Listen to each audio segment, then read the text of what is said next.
What's going on, guys? Welcome back to another video. Today we're going to be working on the Silverado again, the RCSB. Good old reliable. In this video we're going to be replacing this fuel filter slash regulator. This is off a C5 Corvette. If you guys don't know to run the Trailblazer SS intake manifold, you need to run that and a couple other things. But yeah, mine leaks. It's pretty ghetto hooked up right now. Like, I found this random fitting that happened to fit in, but I don't know if you guys can see, but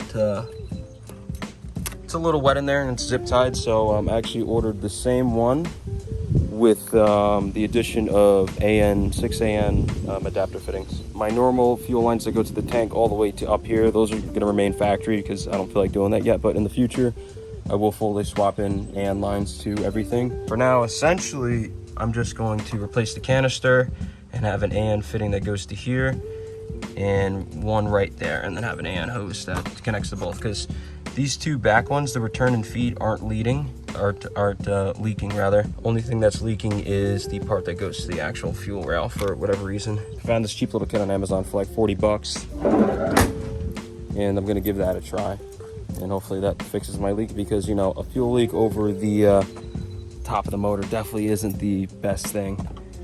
And I've been rocking with that for like a year. So definitely don't do what I do. Keep a fire extinguisher. I do. That actually should be in tomorrow because I'm going to overnight it. And I thought I might get a jump start on the video. You guys will be seeing that in the next clip. Okay, so next day, just got the package in the mail. So we have the Corvette fuel filter regulator. You'll see the one that I have on the truck looks the exact same. Came with some 6AN fittings.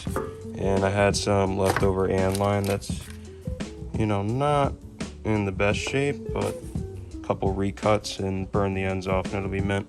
Got to move the drift car and be out the way and pull the truck in the garage.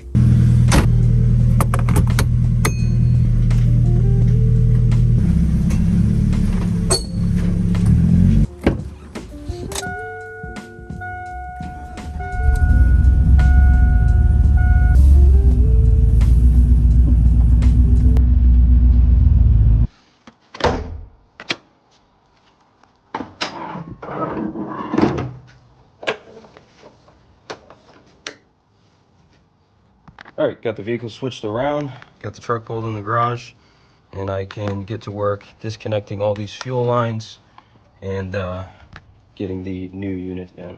And like I said before, literally the same thing, just different brand. Should work the same. All right, first things first, I'm actually gonna pull out the fuel pump fuse so that I can crank over. Truck would run for like a few seconds, then shut off. So hopefully that gets rid of all the fuel that's going to be pressurized in this section, because I've had to take this apart before, forgot to do that, and got a lot of fuel on my face, and that's not fun. I'm gonna crank over the truck, hopefully drains that shit, and I'll get to work.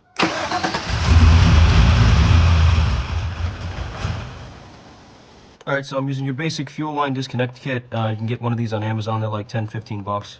Just gotta figure out the right one and get to disconnecting.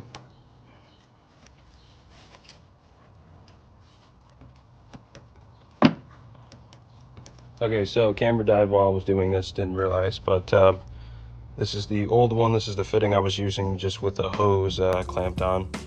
And this is the new setup, so this back end is the same. These are the factory lines. I had all my fuel lines replaced, so these are the factory lines that came in the rebuild kit. So this is staying the same.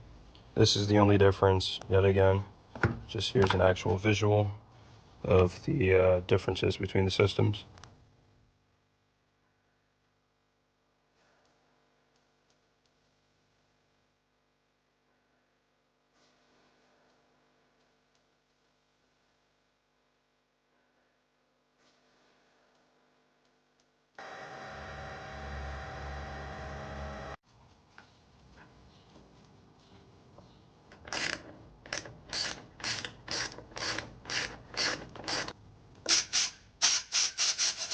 You definitely want to make sure that you pull out the line that you're using. So whether you cut it with I used an angle grinder, definitely don't recommend using an angle grinder so it doesn't leave as much residue. So mine had a shit ton, but I washed it out and I'm frequently blowing it out to make sure, because you don't want any sort of particulate in your fuel system, because you know that's how you get clogged injectors, and you're gonna have a bad time.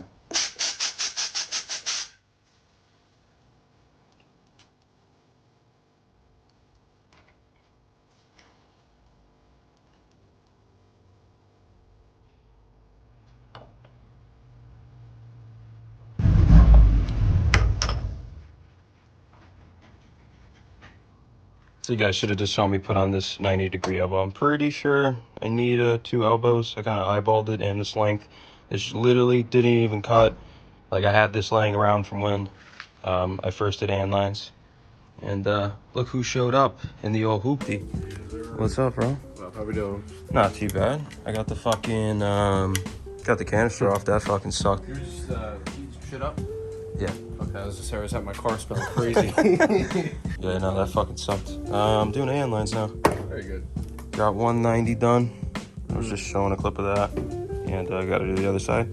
I think this legitimately might be a fucking perfect length. Like, I did this fucking last time I did transmission lines. Oh. So that was a year ago, and I think it's fucking mint. You ready to make AN lines for the yacht? For your shit or mine?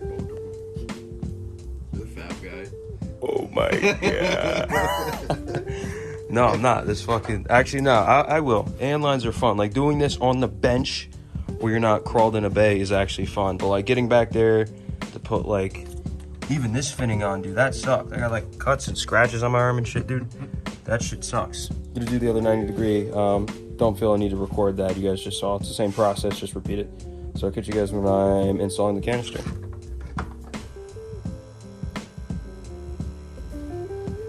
Alrighty, so I got everything all mounted on the truck. I just put all the tools back. It's definitely not, you know, the prettiest thing. Looks kind of cool, you know. Some sort of AN line shit going on up top. And I don't know if you remember the length that I had it at before, but that definitely was not the right length. And I basically needed to cut that down more than halfway to get that to kind of work. Work with what you got. Those are the 90-degree bends. That's the only thing I had, and so just some scrap AN lines I had laying around. So yeah, looks like it works. We're gonna actually test it. Craig over there, he's gonna look to see if shit's leaking.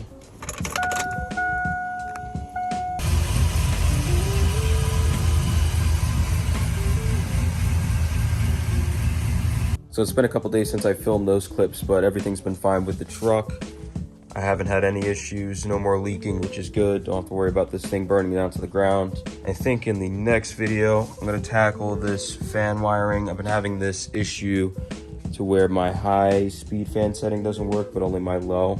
Not sure why. I've been talking to the company. Maybe it's something I did wrong, but I've gone through it countless times already, taking apart stuff and putting it back together. So you guys will probably see that in another video.